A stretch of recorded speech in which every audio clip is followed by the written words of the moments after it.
र साथीहरू सबैलाई नमस्कार गरेँ। यो प्रेमको ब्लगमा चाहिँ सबैलाई शुभकामना पनि भने।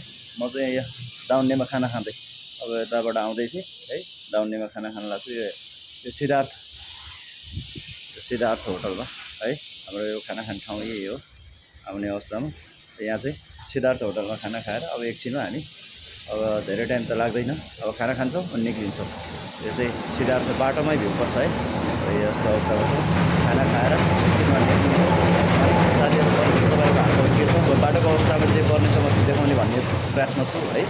त्यही पनि समय परिस्थिति यस्तै छ, अहिलेको अवस्था भन्न सकिँदैन होइन। अब मान्छेलाई चोट लाग्छ, सहन गाह्रो हुन्छ, सहेपछि एकदम राम्रो जिन्दगी सुखमय भए जस्तै हुन्छ है। र आजलाई अब समय यस्तै छ, परिस्थिति यस्तै छ, बाटोको अवस्था छ।